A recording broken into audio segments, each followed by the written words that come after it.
Donc, bonjour, moi je suis Florence Jeu, je suis la directrice générale et artistique des Francopholies. Alors, la charge de travail au quotidien, c'est un travail à temps plein avec une équipe d'à peu près une quinzaine de personnes à l'année. C'est vraiment un travail d'équipe qui est divisé en plusieurs services en fait. Donc on a la partie artistique évidemment qui est le cœur de la programmation artistique qu'on fait tout au long de l'année, puisqu'il faut aller à la fois repérer les artistes, puis ensuite négocier tous les contrats avec chacun des producteurs qui représentent les artistes. Donc c'est un gros boulot à l'année. Et puis après, on a effectivement toute la production, toute la partie production mise en place du festival. Et puis aussi tout le développement des partenariats qui est un truc assez important dans le festival. On a à peu près 300 partenaires autour du festival, à la fois locaux, nationaux. Donc voilà, c'est un travail aussi tout au long de l'année que l'on fait. La programmation, c'est vrai, elle se fait quasiment d'une année sur l'autre. Là, on est déjà en train de réfléchir à l'année prochaine. Et donc, elle se fait à la fois en amenant les artistes que les gens ont envie de voir, puisque le festival se positionne vraiment comme étant la vitrine des productions francophones, à la fois de l'année, mais aussi des artistes qui peuvent revenir sur le festival, qui ont une carrière importante ou qui font partie du patrimoine de la chanson. Et puis c'est vrai on va défricher un petit peu tout le temps en fait des nouveaux artistes. Donc on va voir 4 ou 5 concerts par semaine à Paris et un petit peu partout en France. On a des repéreurs en fait qui nous font aussi remonter des projets en région, voire même sur d'autres territoires francophones. Et puis on essaie de construire une programmation cohérente avec des plateaux artistiques, avec des artistes qui vont bien entre eux en fait, pour qu'il y ait une cohérence artistique. Et puis après effectivement il y a les projets spéciaux où là on réfléchit en fait à ce qu'on a envie de monter. Donc on monte des créations originales, spéciales, comme cette année la fête à Véronique Sanson, qui demande un travail vraiment particulier en amont avec les artistes, avec des répétitions, avec une concentration un petit peu différente. En fait pour moi, sur les soirées, les 2 derniers concerts sont vraiment les concerts de tête d'affiche. C'est pas forcément le dernier concert qui est vraiment la tête d'affiche. La plupart du temps, comme ce soir, entre Jane et Orelsan, pour moi, c'est des artistes qui en sont au même stade de leur carrière, de même notoriété, etc., qui ont développé vraiment quelque chose de fort et de cohérent, etc. Donc pour moi, hier, les têtes d'affiche de la soirée, c'était vraiment Big Flo et Oli et Chaka Ponk.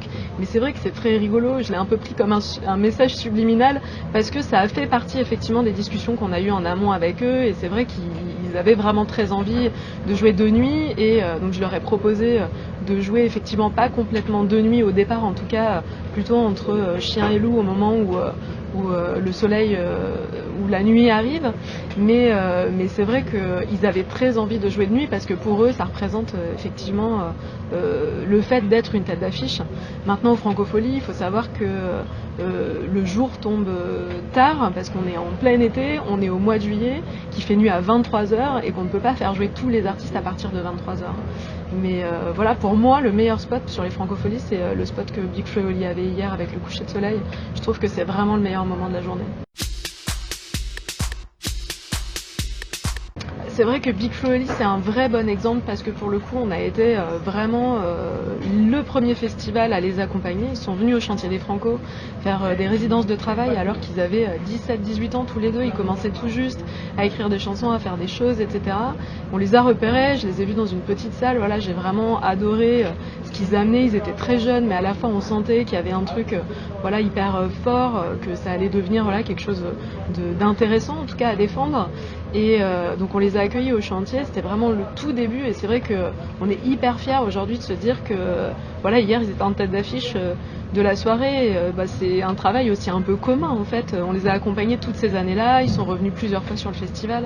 L'année dernière encore, ils étaient invités de trio, donc ils sont revenus et ils se sentent un peu chez eux ici, au même titre qu'on se sent de faire partie un petit peu de leur famille aussi, en tout cas d'avoir été moteur à un certain moment de leur carrière, et de les aider à avoir grandi.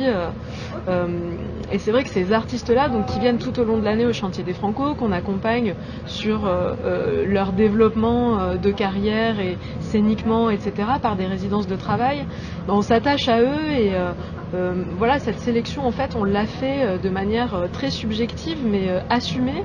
C'est-à-dire que ce sont vraiment des coups de cœur artistiques que l'on a sur des jeunes artistes et que l'on a envie de défendre à long terme, quoi. L'idée, c'est vraiment de se dire qu'on n'est pas là ponctuellement, mais qu'on va vraiment accompagner ces artistes-là dans leur carrière de manière prolongée.